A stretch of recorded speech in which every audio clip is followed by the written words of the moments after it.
ఆలోచిద్దాం, ఆశీర్వదిద్దాం. ఉమ్మడి నల్గొండ, ఖమ్మం, వరంగల్ పట్టభద్రుల ప్రశ్నించే గొంతు తీన్మార్ మల్లన్నకు మొదటి ప్రాధాన్యత ఓటు వేసి గెలిపిద్దాం. మనం సూర్యాపేట జిల్లా హుజూర్నగర్ కేంద్రంలో ఉన్నాము. కొంతమంది మనకు గ్రాడ్యుయేట్స్ కావచ్చు, వీళ్ళ మాటలు తెలుసుకుందాము. అసలు వీళ్ళు హ్యాపీ అడిగే ప్రయత్నం చేద్దాము. ఒక్క నిమిషం అన్న, నమస్తే అన్న. మీరు గ్రాడ్యుయేట్స్ అన్న? మీకు ఓటు ఉందన్న? మరి ఈసారి ఎమ్మెల్సీ ఎన్నికలు జరుగుతున్నాయి కదా, మరి ఎమ్మెల్సీ ఎన్నికల్లో ఓటు ఎవరికి వేద్దాం అనుకుంటున్నా? ఓటు మనం మంచిగా మనం ప్రశ్నించే వాళ్ళు, విమర్శించగలిగే నాయకుడిని చూసి మంచి వాళ్ళని తీన్మార్ మల్లన్న అయితే మంచి మనకి చేయగలుగుతాడు, మాట్లాడగలుగుతాడు, సమస్యలున్నా చేయగలుగుతాడు. ఎందుకంటే అతను టీవీ న్యూస్లో పనిచేసిండు, అన్ని రకాలుగా సమస్యలని పరిష్కరించగలుగుతాడు సార్.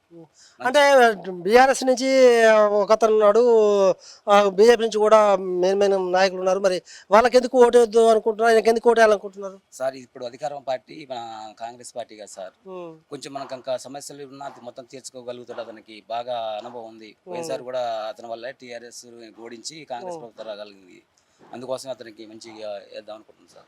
మరో వ్యక్తి ఉన్నారు, మాట వస్తున్నాం. అన్న చెప్పండి, మీరు ఎమ్మెల్సీ ఓట్ల గ్రాడ్యుయేట్ అని, ఈసారి ఓటు ఎవరికి వేద్దాం అనుకుంటున్నారు మీరు? మేము కాంగ్రెస్ పార్టీ అభ్యర్థి అయిన తీన్మార్ మల్లన్న గారికి. ఎందుకు వేద్దాం అనుకుంటున్నారు, కారణం ఏంది? ఇప్పుడు అతను అయితే తీన్మార్ మల్లన్న గారు అయితే ప్రశ్నించే గొంతు. అందులో ఒకటి, గత 10 సంవత్సరాలుగా బీఆర్ఎస్ గవర్నమెంట్ మా గ్రాడ్యుయేట్ని అయితేంది, విద్యార్థులను అయితేంది చాలా ప్రలోభాలకు గురి చేసి మా విద్యార్థుల్ని ఎర్రగా వేసి తెలంగాణ తీసుకొచ్చారు. ఆ వచ్చిన తెలంగాణలో విద్యార్థులకి, నిరుద్యోగులకి అనేది ఎలాంటి ప్రాధాన్యత మాకు దక్కలేదు. అంటే మల్లన్న అయితే ప్రశ్నించి మీకు న్యాయం చేస్తారు 100%. మాకు కాంగ్రెస్ పార్టీకి మేము ఓటేస్తాం. అదేవిధంగా కొంతమంది ఇంకా విద్యార్థులు ఉన్నారు, వాళ్ళు మాట తెలుస్తుంది. అన్న, మీరు ఎమ్మెల్సీ ఓట్లో మీకు ఓటు ఉందన్న? అన్న, మీరు ఎక్కడ, మీరు ప్రాపర్ ఎక్కడ?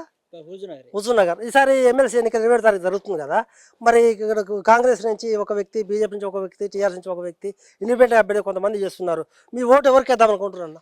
ఇప్పుడు ఉన్నటువంటి అధికార పార్టీ తరఫున కానీ, ప్రశ్నించే గొంతుక తరఫున కానీ వాళ్ళకి ప్రయారిటీ ఇద్దాం అనుకుంటున్నాం. ఎందుకు ప్రశ్నించే గొంతుక మల్లన్నకి ఎందుకు వేద్దాం అనుకుంటున్నారు, కారణం ఏంది? గత ప్రభుత్వంలో ఎమ్మెల్సీ అభ్యర్థిగా ఉండి గెలిచి కూడా ఇట్లా గ్రూప్ 1లు కానీ, ఇట్లా గ్రూప్ 4 కానీ, ఇంకా ఇతర రకంగా పేపర్ లీకేజ్ అయినా కూడా స్పందించని ప్రభుత్వం స్పందించలేదు.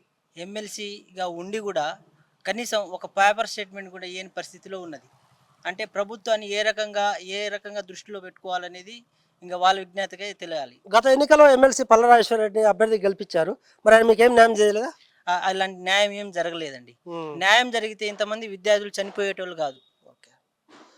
పరిస్థితి మనం ఇప్పుడు చూస్తున్నాము, హుజూర్నగర్ కేంద్రంలో మాత్రం ఎవరు చూసినా కూడా ప్రశ్నించే గొంతుగా తీన్మార్ మల్లన్నకి ఓటేసి గెలిపిస్తామంటున్నారు. ఎందుకు అంటే అంతమంది ఉన్నటువంటి పల్లరాజేశ్వర రెడ్డి కావచ్చు, లేకపోతే టీఆర్ఎస్ ప్రభుత్వం కావచ్చు, ఏ ఒక్కరు కూడా 10 సంవత్సరాల నుంచి న్యాయం జరగలేదు, ఒక్క ఉద్యోగం కూడా జరగలేదు. ఉద్యోగాలు మాత్రం ఇస్తే, పోస్టింగ్లు ఇస్తే మాత్రం వందలాది మంది ప్రాణాలు పోయేవారు కాదు. అందువల్ల ఖచ్చితంగా ఈసారి అధికారంలో ఉన్నటువంటి కాంగ్రెస్ పార్టీ, దాంతోపాటు ప్రశ్నించే గొంతుగా తీన్మార్ మల్లన్నకు ఓటేసి మాత్రం భారీ మేయర్తో గెలిపిస్తామని వాళ్ళు శపథం చేస్తున్నారు.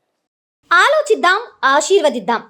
ఉమ్మడి నల్గొండ, ఖమ్మం, వరంగల్ పట్టభద్రుల ప్రశ్నించే గొంతు తీన్మార్ మల్లన్నకు మొదటి ప్రాధాన్యత ఓటు వేసి గెలిపిద్దాం.